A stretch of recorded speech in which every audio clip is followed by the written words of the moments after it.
Oh, sure, sure. Yeah, no, I know. I'm just waiting for it. Fine, how are you? Oh, You did because I was flying that. I'm trying to save like a few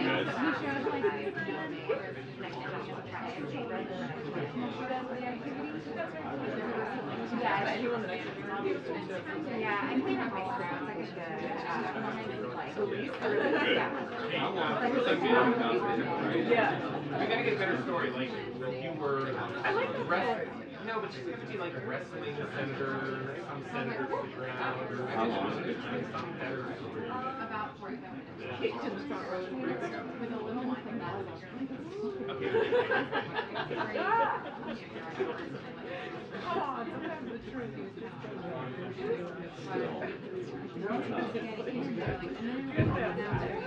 I do occasionally, but this is a big door.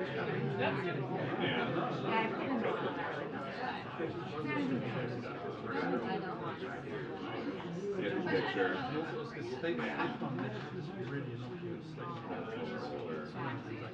Oh, yeah, is that the way?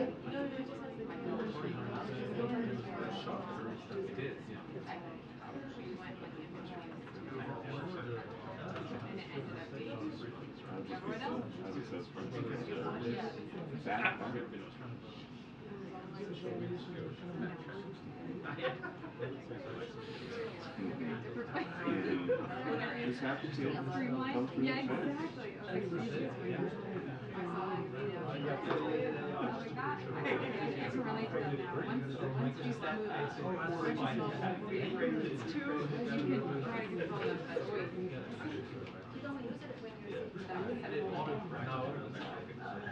We have our own.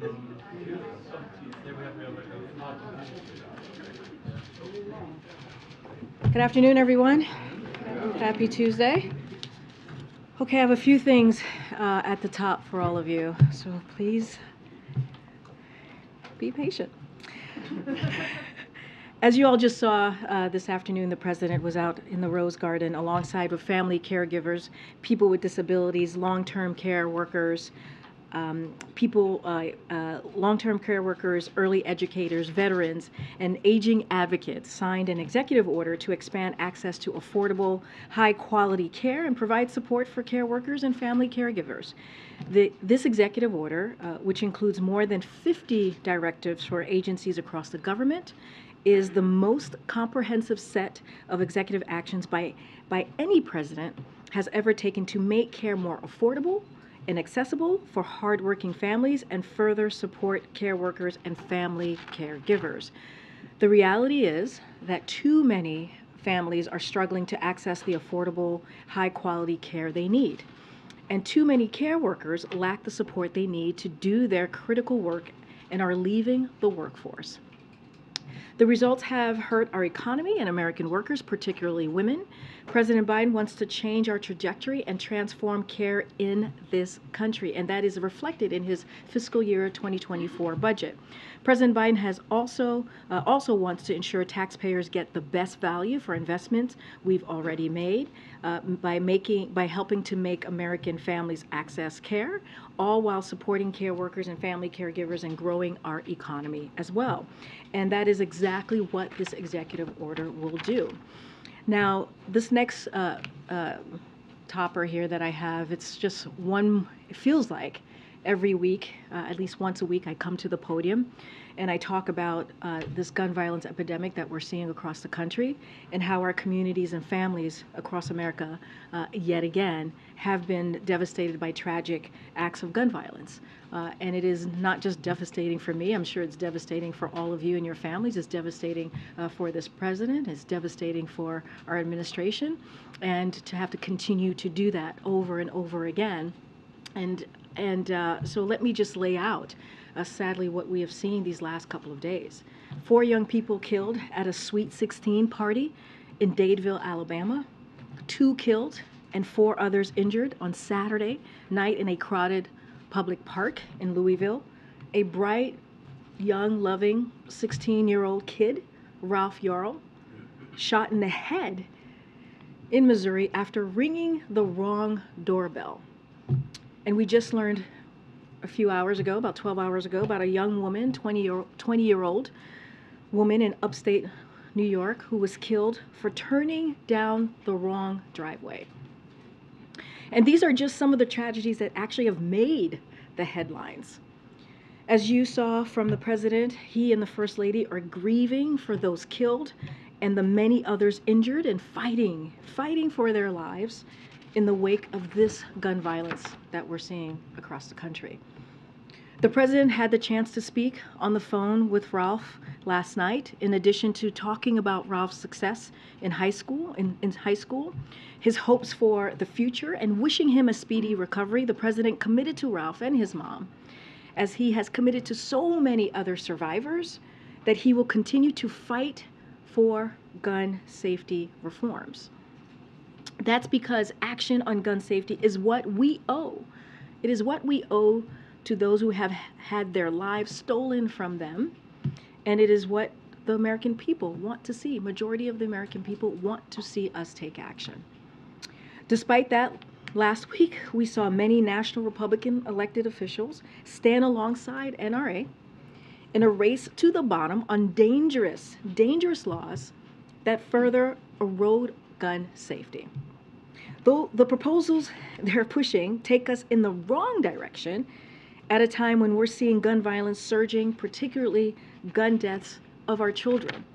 Now, this stat, as you've heard me say many times, the president put it in his statement recently, guns is the leading cause of death in our children. Guns is the leading cause of death in our children. So, as the president has said, he wants to work across the aisle in good faith on federal legislation that will save lives. It is within Congress's power to require safe storage of firearms, require background checks for all gun sales, eliminate gun manufacturers' immunity from liability, and ban assault weapons, and also high-capacity magazines. And he continues to believe this should happen without delay. This is something that they can do today if they chose. Okay, on to the next topic. As you saw on Friday, the Supreme Court temporarily paused the Fifth Circuit Court of Appeals decision that, just like the Texas District Court's decision, attempts to disregard FDA's scientific judgment regarding mifepristone. This administration continues to stand by FDA's evidence-based approval of mifepristone and the agency's independent expert authority to review, approve, and regulate a wide range of prescription drugs. In recent weeks, we've seen hundreds of pharmaceutical companies and executives, attorney generals from across the country, and members of Congress all speak out against the dangerous precedent this court decision could set if it does stand. We've seen even conservative legal scholars, commentators, and ed boards like Wall Street Journal all point out the flaws in the court's reasoning. I have said this many times: if the district court's decision or the Fifth Circuit's decision is upheld, it would put women's health at risk and undermine FDA's ability to keep safe and effective medications available for people who need them. And it could open the floodgates of attacks against any FDA-approved medication that Americans rely on for care.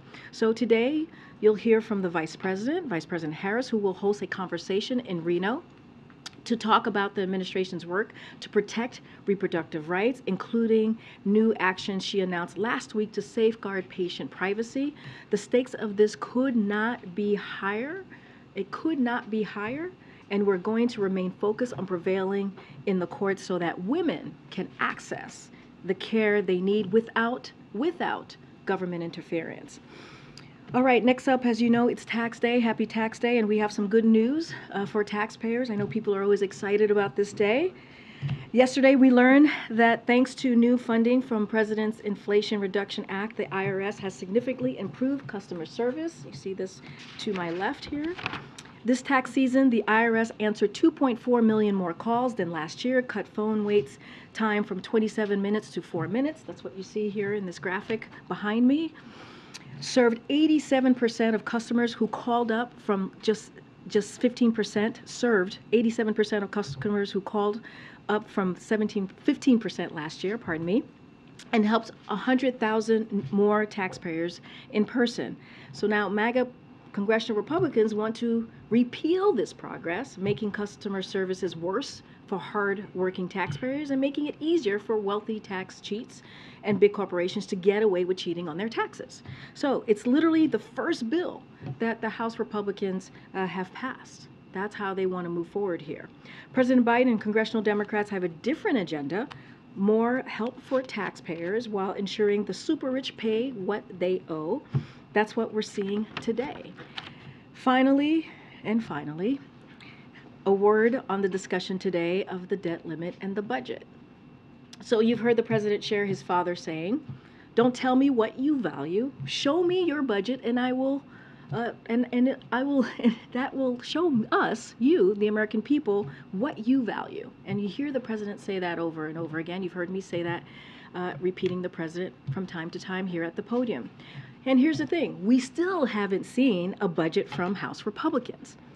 What we have seen from them are trickle-down proposals that would sell out hardworking Americans. Speaker McCarthy doubled down on many of these proposals yesterday, and the Republican conference has advanced others that would kill jobs by sending manufacturing plants we're delivering overseas, end Medicare's new power we gave it to negotiate lower drug costs, increase energy costs while increasing the deficit, take food assistance and health care away from millions, make devastating cuts to veterans' benefit and education, defund law enforcement and border security.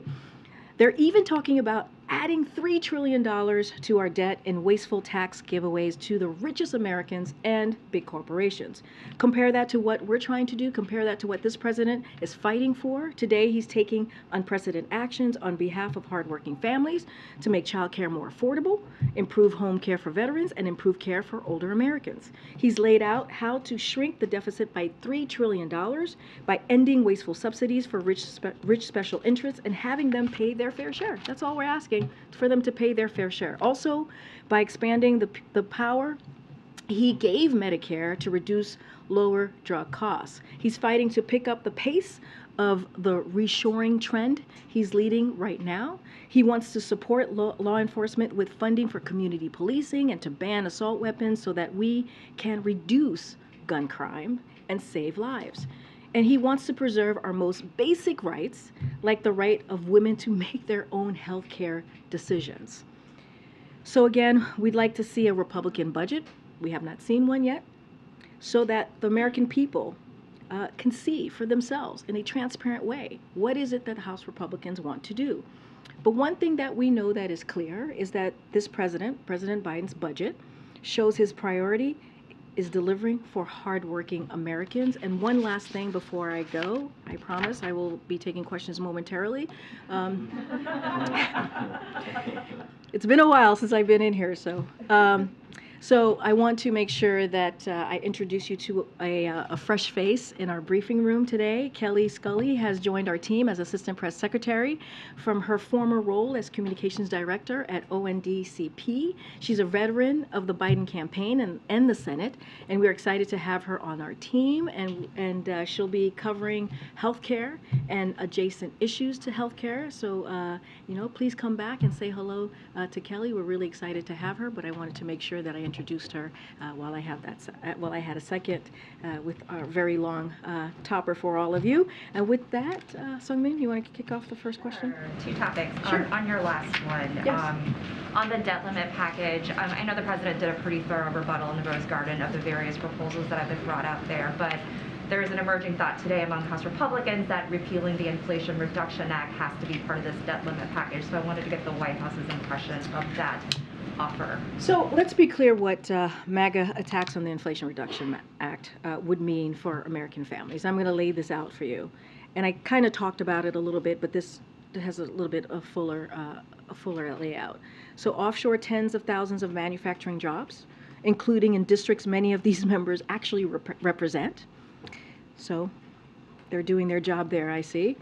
Send investments in supply chains back to China, raise costs for prescription drugs, insulin, and home utility bills. Remember, that's kind of the core of what the Inflation Reduction Act and what you've heard us say over and over. It will hurt American energy independence, protect wealthy tax cheats, and make it harder to get refunds from the IRS. Increase the deficit in the name of special interests like Big Pharma and billionaires, because as we know, the Inflation Reduction Act actually helps in reducing the deficit. And so this is what they would be doing if MAGA Republicans get their way. This is what the attacks lay out, and what they would be repealing as well. These really key, critical, important issues that matter to the American people. And guess what? This is an unpopular agenda that the Americans do not support. They don't support this. So why would they go against what majority of the Americans want to do? And this is going to hurt their own district, hurt them and the Americans and their constituents in their own district. And a quick one on Sudan. Are there plans to evacuate U.S. Embassy personnel from there? So just a couple things a couple things I want to say about that. And you mean Americans more broadly, or are you talking about both? Okay, so look, the U.S. Embassy in Khartoum's security alert on April 16th stated that due to uncertain security situation in Khartoum and closures of the airport, Americans should have no expectations of a U.S. government coordinated evacuation at this time. We expect that will remain the case. We have been urging American citizens not to travel to Sudan since at least back in October of last year, when the State Department travel advisory was set at a level 4, which means do not travel. That's what a level 4 means. It is imperative that U.S. citizens in Sudan make their own arrangements to stay safe in these difficult circumstances. We advise U.S. citizens to remain sheltered in place and to contact the U.S. Embassy if they need assistance, and that is currently where we are at this time. What about the embassy personnel? So, look, we have no higher priority to make sure that our government, make sure that the safety of our U.S. government personnel and their families overseas. That is clearly a priority for this administration. The State Department plans for all contingencies to ensure their safety, depending on local conditions. But we have nothing imminent at this time to announce. We have made clear to both sides that any attacks, threats, or dangers posed to our diplomats are totally unacceptable. And you've heard from Secretary Blinken directly yesterday on this particular issue. We saw Evan Gershkovich today for the first time since he was detained. Obviously, Russia's denying his appeal. I wanted to get your reaction to that, but also ask you about. Well, actually, let me get your reaction to that first. Okay. Yeah, we do have something at the top. Look, we're deeply concerned by the news that Russia will continue to wrongfully detain Evan following a sham judicial proceeding today, and that's what we saw earlier today. The Biden-Harris administration is engaging with Russia through every available channel to bring Evan and fellow American Paul Whelan home, who is also a priority for us, and you have heard us speak to that for the past several months. And as we have said before, the charges against Evan are baseless, and we call on Russian Federation to immediately release him. We also call for the immediate release of Paul, who has been wrongfully detained on sham espionage charges for more than 4 years. We remain in touch with their families and admire their courage in the face of these unimaginable circumstances. I know you had a follow-up to that, Mary. Paul Whelan, both he and Evan Gershkovich are being charged with espionage. You just called them sham espionage charges. Does the U.S. believe that freeing Evan is going to be just as difficult as it has been to bring Paul Whelan home, given the similarity of charges? So look, I'm not going to, look, these are always challenging circumstances, right, as we have known, and we've seen this play out under this administration this past 2 years. Not going to get into hypotheticals, not going to get into negotiations in public or from the podium. As you can understand, these are sensitive matters, so I just want to be incredibly careful from here, but don't want to get ahead of that. Just know that we are committed to bringing them both home. Whelan's family is concerned, though, and has been vocal about their concern that the administration might leave Paul behind. In fact, his sister Elizabeth is now pausing her interactions with the administration because she says she won't re-engage until you, quote, stop wasting her time and come up with something more than thoughts and prayers. What do you say to her? I don't want to discuss private conversations or meetings or interactions between the National Security Council and families who are wrongfully detained. What I can say is this is a president who's committed to getting U.S. Citizens who are wrongfully detained and being held hostage home. And so that is a commitment that you have seen from this president the last 2 years, but definitely don't want to go in a back and forth in public. We remain in touch with their families and certainly admire their courage and in the current challenges that they are currently facing, and it's certainly unimaginable. And so, but don't want to get into private interactions or go back and forth with the family. Thank you. Julie Sue's confirmation hearing is set for this Thursday.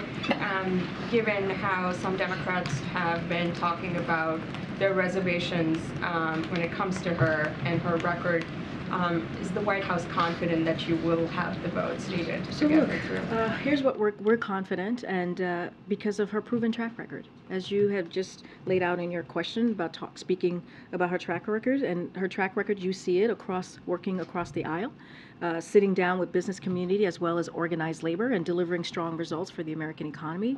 And that's why Julie was unanimously confirmed as a Deputy Secretary of Labor. Let's not forget, she actually went through this process before, and it was done by all Senate Democrats at that time. And so that's why Julie's nomination has been endorsed by a range of business groups. I'll list them out for you right now, from small business majority to labor, to LA Chamber of Commerce, and labor leaders from United Mine Workers to NABTU and to Luna to IBEW. As you know, she served under Marty Walsh's, or served as his right hand, Marty Walsh's right hand, for the last 2 years as they helped produce historic job growth. As we've seen, you've heard us talk about the 12.5 million jobs that has been created under this administration, 800,000 manufacturing jobs. This is something that, certainly the Department of Labor and as herself and Marty Walsh were very directly involved in. So we're looking forward to the hearing coming up on Thursday and feel confident, to your question, we do feel confident about Julie's confirmation process. Again, she has a proven track record that she can stand on proudly, and we are proud to have the president is proud to have nominated her. So as you're canvassing for support, have you heard from Senator Tester, or of course Senator Manchin has privately expressed reservations? What's the feedback that you're getting? So again, I'm not going to speak for any senators. I will let the senators that you just named speak for themselves. But again, she went through this process as deputy and got all Democrats in the Senate. And so she has been through this process before. And so again, we're confident to her getting through, and we look forward to the hearing that's coming on Thursday. On a different topic, I have a question on the secret police station in New York on behalf of the Chinese government, and 2 men were arrested yesterday on charges that they helped establish this on behalf of the Chinese government. Has the White House or the administration spoken to China? Can you give us an update on that? So a couple of things. The U.S. government has been clear that we will use all available tools to protect American citizens and other U.S. persons from transnational repression and other forms of foreign malign influence. We will not tolerate the PRC government or any foreign government harassing or threatening U.S. persons. Any other specific questions on this particular arrest, I would refer you to the Department of Justice. And then I'll come out there. Thanks, Karine. I know the President spoke by phone with Ralph Yarl and his family. I'm just curious from a broader perspective. From the President's viewpoint, what does it say about the country that a black teenager could ring the doorbell at the wrong house and get shot in the head? Look, it's devastating. I think the gun violence epidemic more broadly is devastating. As you know, as you just mentioned in your question, he spoke to Ralph and his mom. And look, I don't want to get too far into it. As you know, there is going to be an investigation, so I want to be very careful from here. And they spoke at length. As I mentioned, they discussed his success in classrooms. But look, this is an epidemic that we need to deal with. I am tired, I'm sure you all are tired, having to report on these types of shooting almost every week. And we can fix this. Congress can fix this. They can take action today. and deal with some real issues that we're seeing to really deal with gun reform, and we're not seeing that. You know, we get asked often, why is it that the president keeps asking for Congress to take action? Because he's using the platform that he has to speak directly to Congress and to make it clear that we need to take action. This is unacceptable. What we're seeing is unacceptable. You heard the president say this. It is outrageous and unacceptable. It is unacceptable that guns are leading killer in our children. And those numbers are just rising. They're not declining when you think about our children dying by guns. And so, look, I'm not going to get, again, too far into the weeds on this case, but what I can say is that, you know, like the president said to him, we hope for his speedy recovery, and we are going to continue to do everything that we can to really deal with this epidemic. This is a president that has put forward almost a dozen executive actions to deal with this issue, and he's going to continue to use the bully pulpit to call on Congress to act. Before you go on, the audio back here, we can't hear, no one can hear back here. Is that right, folks? Yeah. I'm sorry, maybe somebody can somebody on the team get that fixed? I apologize, guys. I'm sorry, it's not. No, it's good to know. Maybe it'll get to it. Sorry about that. I'll try to speak louder. I asked the question from a broader lens because I'm not sure what in the president's proposals related to gun reform would have addressed either the weapon used in this case or the specific scenario here, and that's why I'm asking kind of more broadly, what does it say about the country that this can happen? Well, look, there's investigation. I think it just went up. I just woke up for a second there. There's an investigation going on, and we'll learn more as the investigation goes by. What we can say is continue to lay out what we're seeing. Our children, our schools, our churches, our grocery stores, they've all become targets. And that is devastating to hear. When I started out talking about the gun violence that we have seen over the last couple of days, I said, and I just said this to you in answering this question, it feels like almost every week, at least once a week, we are having discussion. There was one week where the president talked about gun reform and gun violence 3 times. And that's when we saw that horrific shooting in Nashville, where 3 9-year-olds and 3 administrators were murdered at school. And so what I can speak to is that there's clearly an epidemic. There's clearly actions that need to be taken. We are asking Congress to take actions, and this is something that they can do today. This is a president that's taking this very, very seriously, not just as president, as vice president, as senator. His record shows that. But now we need legislation. We need courage on the other side of Pennsylvania. And we just haven't seen that yet. From Republicans. Republicans need to act here. Go ahead. Karine, what is the White House's reaction to Mitch McConnell saying that Republicans would block attempts by Democrats to temporarily replace Dianne Feinstein on the Senate Judiciary Committee? Look, I want to be very clear here. Let me first say that, and the President and the First Lady has offered up, a speedy recovery. As you have heard me say many times, that Senator Feinstein is not just a former colleague of the President, but a friend. And so was her late husband, Richard. And so certainly we wish her a speedy recovery. And look, this is a decision for her to make when it comes to the future, her future. That is something that she gets to make and should be allowed to do that. And what we know and what the president has said is she's had an impressive career. He's worked alongside her with dealing with the assault ban weapons. That's something that they worked on together. And the work that she's done as a senator has certainly lifted up this country. As it relates to, I'm not going to speak to every senator or every elected official that makes a comment.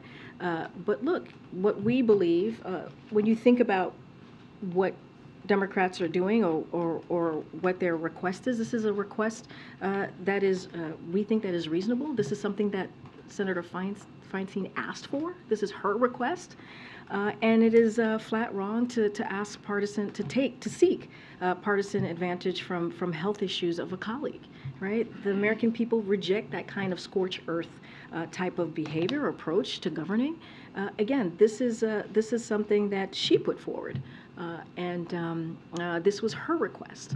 So I'll leave it there. If her seat on the committee is not filled while she's away with her illness, I mean, is it going to hurt the White House's ability to get judges appointed in the Senate?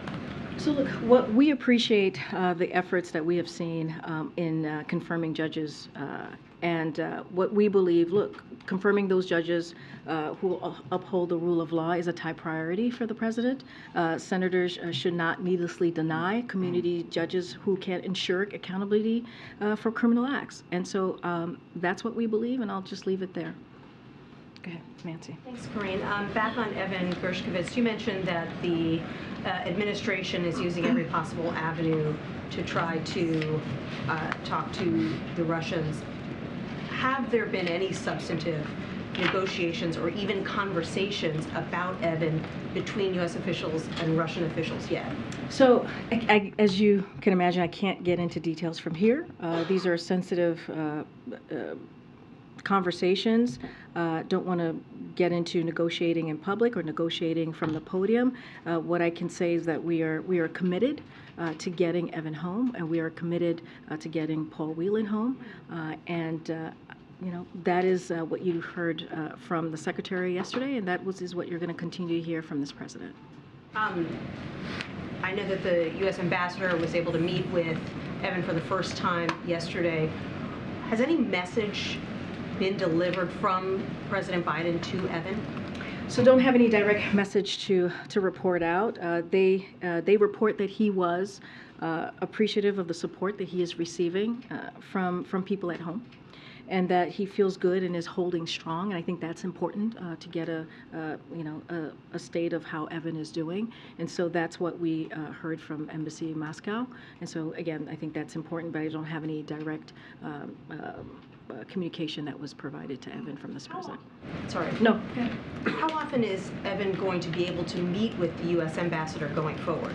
So look, I don't have any specific timelines on how often that's going to occur. Clearly, Evan's health is very important to us, which is why we wanted Embassy Moscow to see him and to get to see him with their own eyes.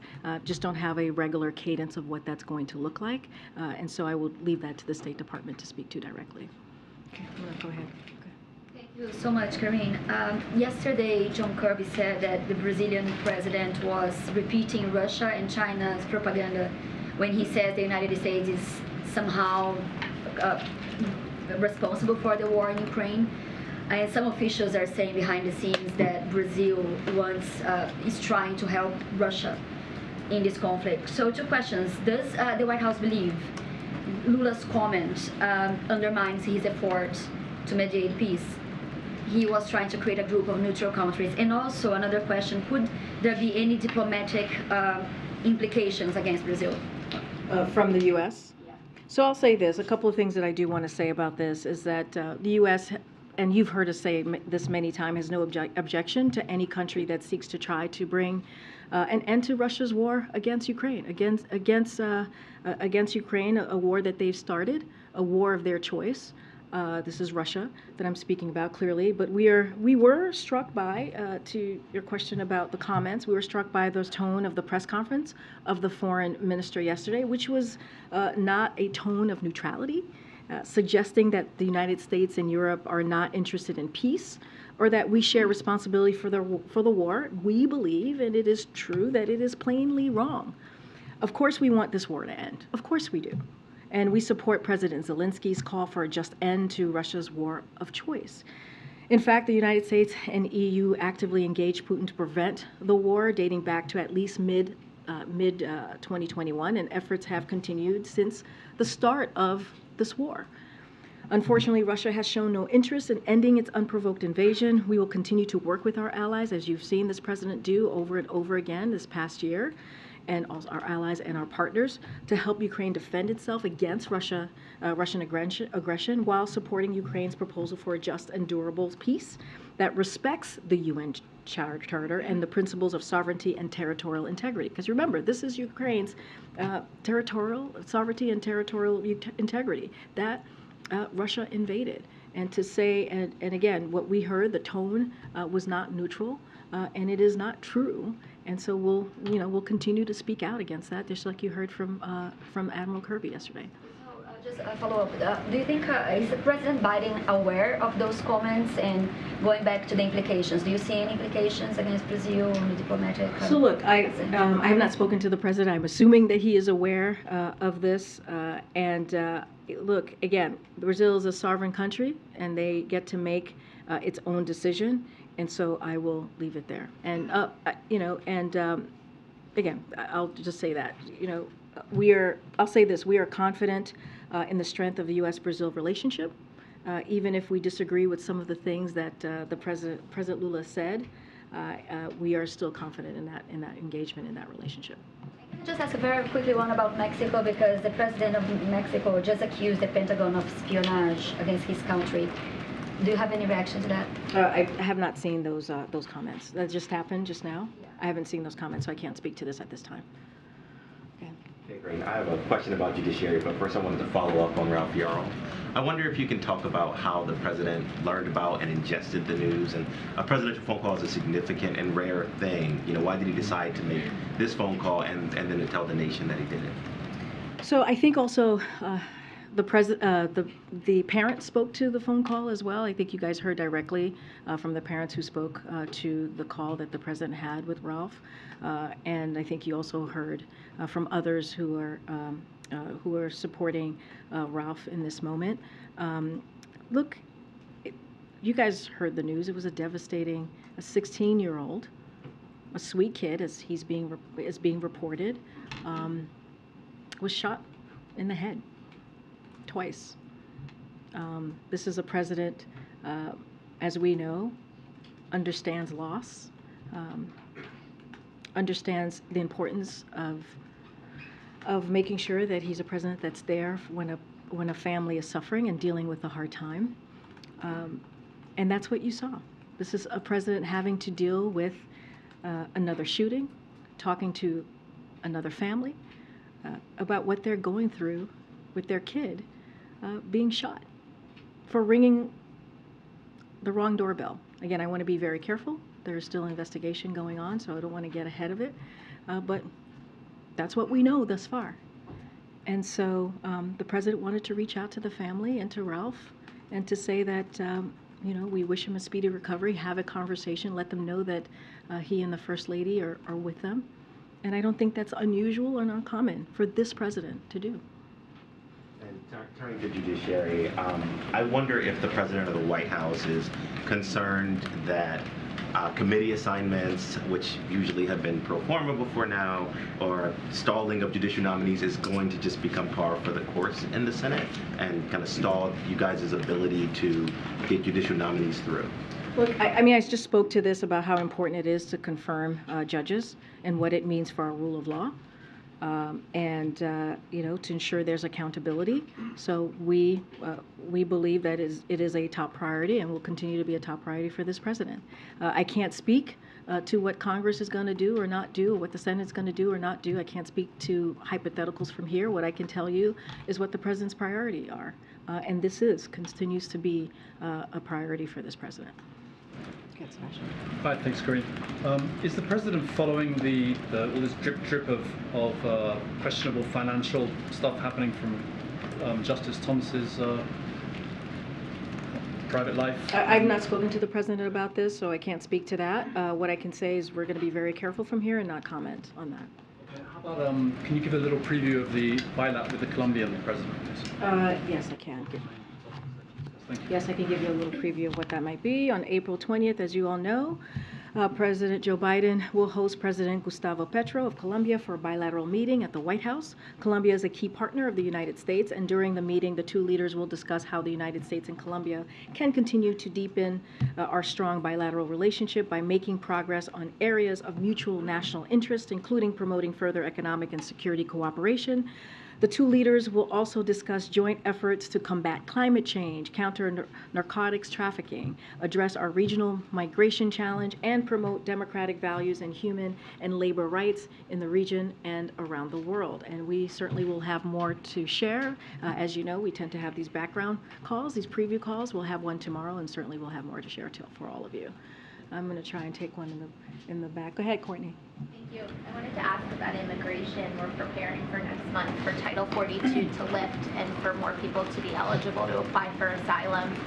We saw that new border numbers are out for March and that there's been the vast majority of migrant encounters are from Mexico and Central America. I know you've got a program separately for a couple other nations where you saw a lot of people coming from there, but can you talk about how you're preparing for next month, particularly with people coming from these particular nationalities? So you kind of asked a couple of things. Let me just touch on the March numbers for a second, as you just stated. Look, what we believe is our border enforcement measures and what we have seen continue to limit unlawful immigration. So that is important to note. We typically see an increase in border encounters this time of the year as weather, I'm sure you've reported, as weather gets warmer. And we, but what we want to note and what's notable is that the seasonal increase this time around was the lowest in 2 years, and the number of people attempting to cross unlawfully last month was down about 23% from this time last year. And we'll continue to do what we can to build a safe, orderly, and humane immigration system. But as you've heard me say many times, Congress needs to act and to also show that they truly have real concern and not do political stunts when it comes to the border. As you've heard from the Secretary of Homeland Security, they put out a plan back in January on what the process would look like, and we're continuing to implement that plan once Title 42 is lifted. As you know, and we've talked about this, we're expanding legal pathways like parolee program for migrants from Venezuela, Nicaragua, Haiti, and Cuba, and we have actually seen the numbers come down by more than 90%. We're working with our partners across the Western Hemisphere to jointly manage migration patterns. We're surging additional resources, including personnel and technology, to the border, and we're ramping up expedited removals under Title 8. So again, Department of Homeland Security put out their plan back in January, and they're going to be implementing that plan. And I just laid out some of the things that they announced that they're going to be doing, and we're going to be really focused on making sure that we have a humane, orderly process when it comes to the border. Question for you. The Supreme Court, Justice Alito put a hold, or not a hold, I should say, but we're expecting as soon as tomorrow we could get a decision on mifepristone. Can you talk about how you're preparing for that, both from not necessarily a political perspective, but a practical one when so many patients rely on this medication? Yeah, and so I spoke about that a little bit at the top. As you know, the Vice President is going to be is currently traveling right now in Nevada, and she's been leading on this for the past week, and she's going to be talking at a roundtable to talk about how we're moving forward.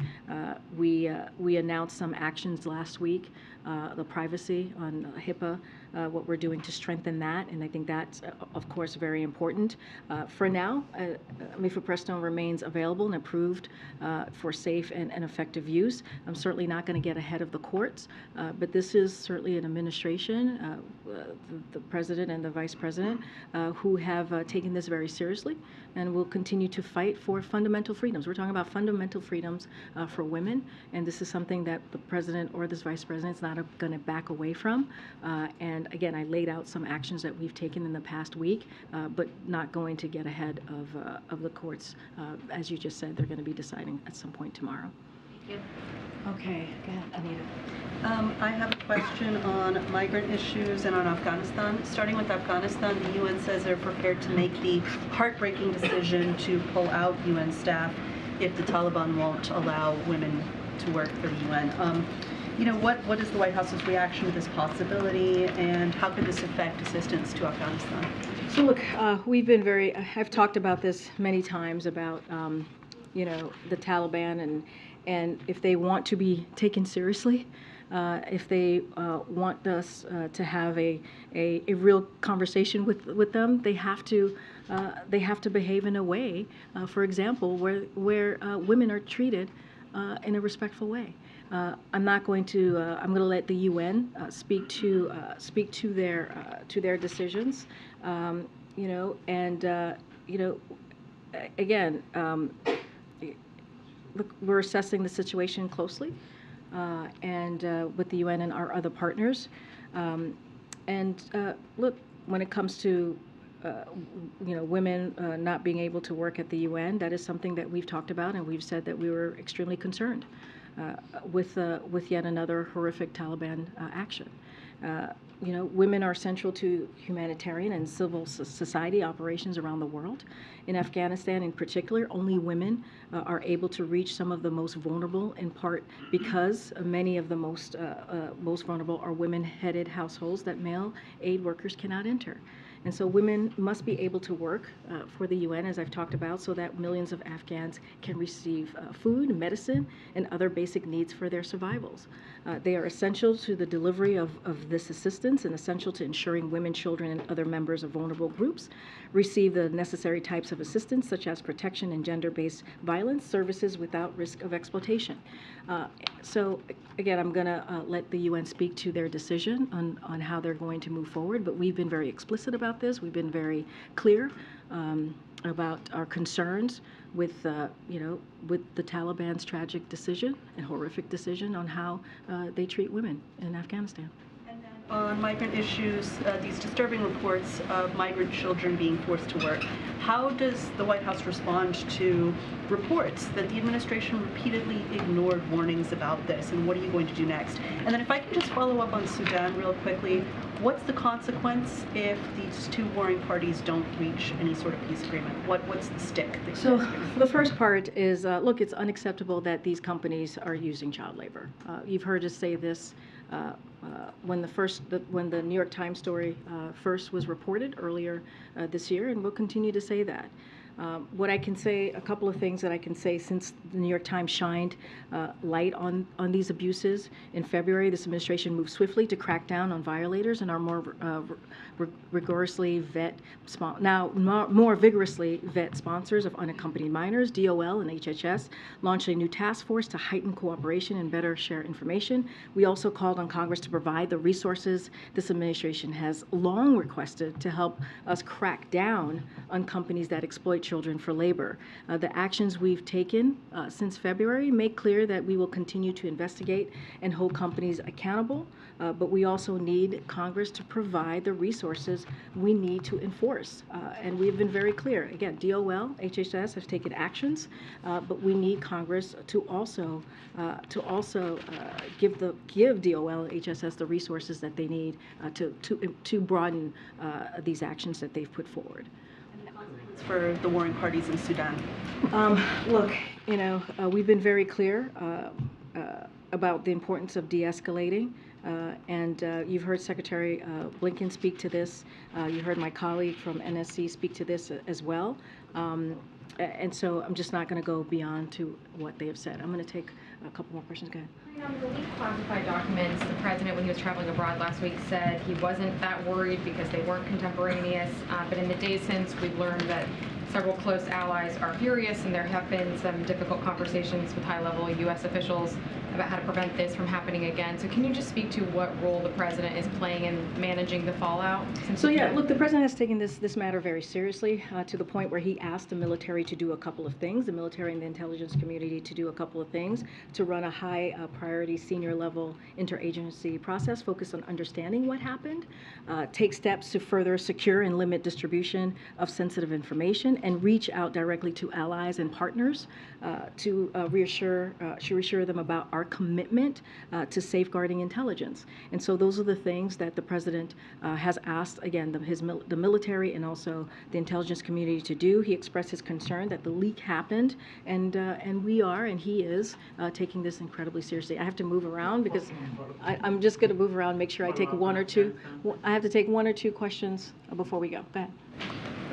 Yesterday, the Japanese Prime Minister Kishida's wife was here. Could you let us know a little bit how that went? And then the upcoming G7 next month is going to be in Japan. What are some expectations from the upcoming summit? So look, on the second question, we'll have more to share. Don't have anything to share or confirm at this time, or what the expectations would be or what the goals are from here. So certainly we'll, as we normally do, as we get closer to the date, we'll have more to share. I believe we have a readout of of the meeting that the First Lady had, and I'm happy to share that. But I'm going to continue to move around. Go ahead, Steve. Thanks. Two questions, if I could, related to electric vehicles. The first, Senator Manchin has a statement today in which he indicates he would support a resolution of disapproval of the EPA's emission standards that were announced last week when we were in Ireland. He says that they would increase reliance on Chinese-made batteries, make a more energy secure and powerful China. Do you have a response to that? So, look, the measures the EPA propose will, if implemented, do the following: save American drivers and truck companies an average of $12,000 over the lifetime of their vehicle, which is incredibly important. They'll cut nearly 10 billion tons of CO2 emissions. That's nearly twice annual U.S. emissions. They'll strengthen American energy security by reducing reliance on 20 million barrels of oil. And together with the historic investment that the president has already made, has secured to build more electric cars here in America, and they'll put United States on a path to outcompete China. You hear us talk about that often, for jobs and investments, building the future of transportation. And so that's how we see the president's electric vehicle program being, his focus on that, and this is what we think it's going to deliver for the American people, as well as really fighting climate change. And the second question related to electric vehicles. This has been a controversy that's been bubbling up for months now, but I wanted to raise it to you. Yeah. The 7 last FEMA administrators have objected to, and they were raised serious safety concern about the idea that electric vehicles are not able to receive the stations that have been licensed by the federal government to operate on the AM band. In addition to news and information, this involves stations that uniquely serve Black communities, Hispanic communities, Asian communities, and other underserved communities. Last week, Sean Hannity suggested that this had something to do with trying to snuff out conservative voices. And Democrats Ed Markey and Josh Gottheimer have suggested that the administration ought to be doing more to encourage automakers to have some sort of engineering fix to see to it that EVs can receive these stations licensed by the government to operate on the AM band. What's your response? So totally hear the questions. Look, while AM stations is a critical tool to get information to the American people, it's not the only tool, and there are other ways of doing that. FEMA works with dozens of wireless service providers and commercial and public radio and TV stations to get key alerts out. That is something that they have been working on, and again, with dozens of wireless service providers. What's important is that any car manufacturer planning to remove AM radio should make sure it is paired with a suitable, proven, and free alternative to receive critical information. Again, this is something that FEMA takes very seriously, working with providers, but it's not the only tool to providing critical information to the American people. Because there are parts of this country where there's still no cell service. So how does that work if you try to use an app? No, I totally understand. This is why FEMA is taking this very seriously, having those conversations with providers, making sure that that critical information that is needed to be provided to the American people occurs and happens. But again, it is not the only way. AM stations is not the only way to provide that information. We've proven that by working with other providers. And so we're going to continue to address this issue. We understand it is important for communities that you just listed to get that information. And this is something that FEMA certainly is taking very seriously. I'm going to take one more question before I got to go. Go ahead, Earl. Hey, long time no speak. Yeah. Listen, just to close the book on Ireland, since we just got back, it was a highly personal trip. There were a lot of cousins there. Did Valerie and Hunter Biden, they flew on Air Force One, did they contribute? Did they pay for airfare, accommodations, ground transportation? What? Look, this is not the first time. Let's be very, very clear. It is consistent with other presidents when they've had family travel with them abroad. This is nothing new. So just want to make sure that we make that very clear to the American people. And of course, we followed every protocol that any other president or every other president has taken when their family has traveled. And so, yes. All right. I'm going to go. So we took every protocol that is necessary and needed when a family traveled. We did nothing different than past presidents, and so yes, they paid for their way. The share. Yeah. Like every other. This is not unusual. This is not the first time that families have traveled with presidents. So there's nothing. There's no there, as they would say. All right. Thank you. Policy question. Tomorrow.